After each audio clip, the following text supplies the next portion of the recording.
जय सिया राम मित्रों, वैदिक ज्योतिष केंद्र में आपका स्वागत है। मित्रों, आज का जो विषय हमने लिया है तो लगभग ये सभी का दिमाग में रहता भी है और लोगों का प्रश्न होता भी है, चाहे वो खुद से प्रश्न हो, चाहे वो अन्यत्र किसी से भी प्रश्न हो।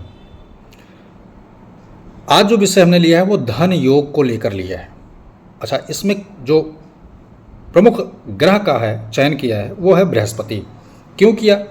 बृहस्पति जो है वैदिक ज्योतिष के अनुसार नैसर्गिक रूप से धन का कारक होता है।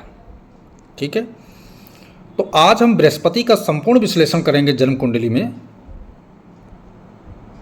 धन का अच्छा योग और धन का बुरा योग। धन का बुरा योग का मतलब ये होता है कि धन हानि मान लीजिए, धन नष्ट या धन डूब जाना, इन सब चीज़ों परिस्थितियों पर चर्चा करेंगे। तो सबसे पहले बृहस्पति के हम अच्छे धन योग की चर्चा करते हैं। मान लिया जाए आपका बृहस्पति जन्म कुंडली के अंदर स्वराशि का, अपनी मूल त्रिकोण राशि का, उच्च राशि का, मित्र राशि का, दिग्बली होकर के, अंश बली होकर के, ठीक है, या शुभ योग में जन्म कुंडली में। अभी मैंने जो जो कहा उस सूत्र को जानना बहुत जरूरी है। दोबारा आपको रिपीट करवा देते हैं। स्वराशि का अर्थात धनु राशि और मीन राशि, मूल त्रिकोण अर्थात धनु राशि, ठीक है, उच्च राशि अर्थात कर्क राशि, अंश बली यानी कि 7 अंश से लेकर के और 27 अंश के बीच का होना।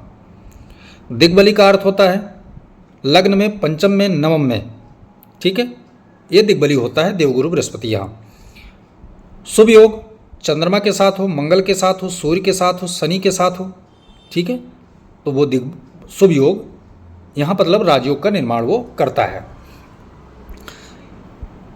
मित्र क्षेत्र या मित्र राशि में अर्थात 1 नंबर राशि में, 5 नंबर राशि में, 4 नंबर राशि में, 8 नंबर राशि में, ठीक है, ये सब मित्र राशियाँ हैं उनकी।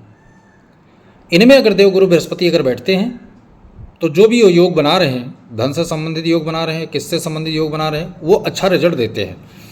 अब ये मजबूत स्थिति है तो इसी स्थिति में हम धन योग को देखते हैं।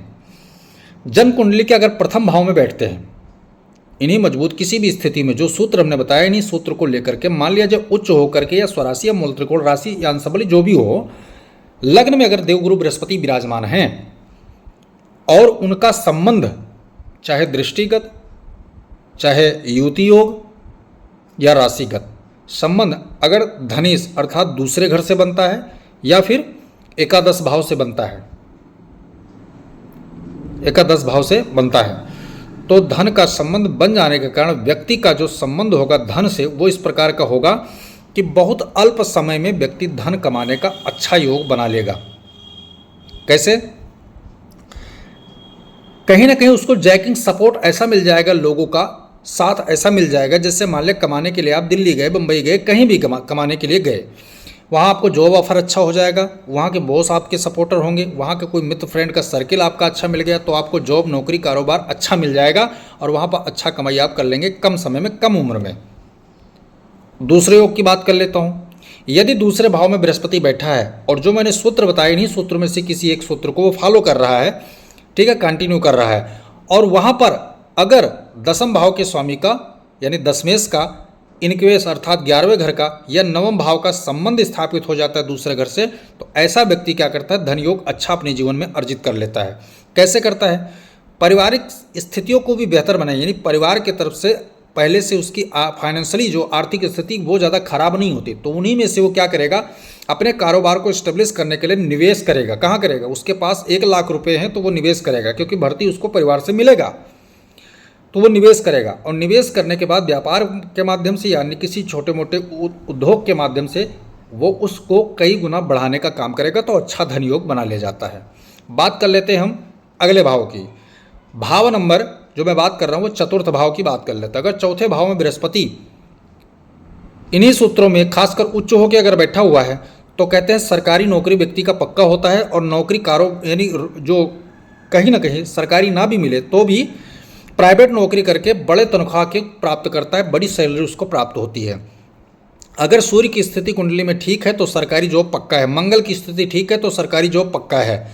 तो नौकरी कर कर व्यक्ति तरक्की करता है, अच्छा धन योग आपके जीवन में बना लेता है।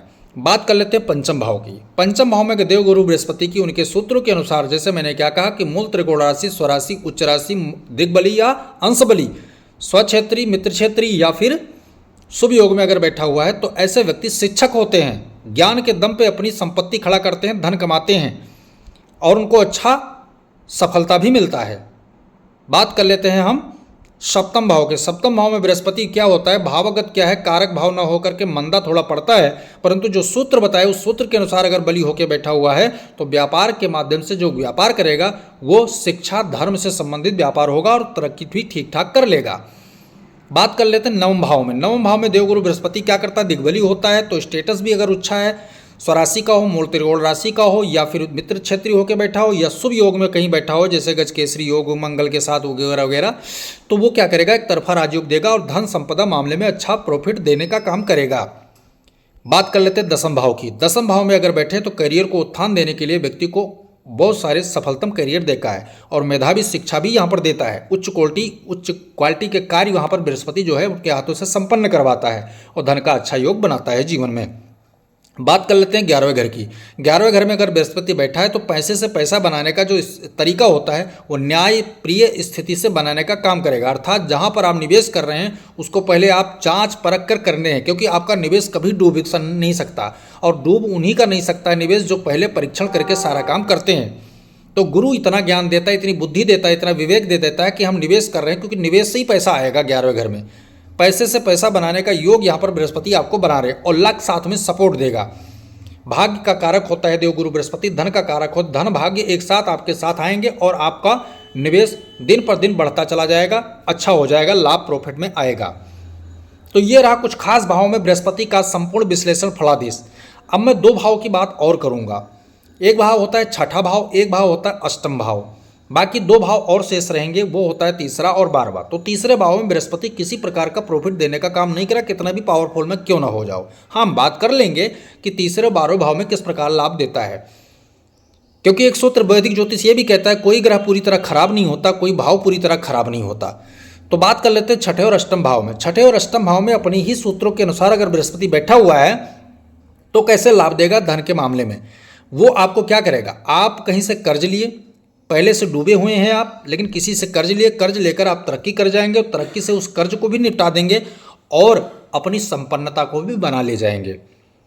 अष्टम भाव में अचानक वसीयत आदि आपको मिल सकता है धन के मामले में, कोई पहले से, या अचानक धन प्राप्ति के योग आपके बन सकते हैं। कोई आए और कहे कि ठीक है आप मेरा ये काम कर दीजिए, आपको मिल जाएगा। कहीं अचानक आपको प्रॉफिट नजर आने लगेगा धन के मामले में, धन को लेकर के पैसा रुपया जो भी है वो आपको अचानक ही वहां पर अष्टम भाव में मिलेगा।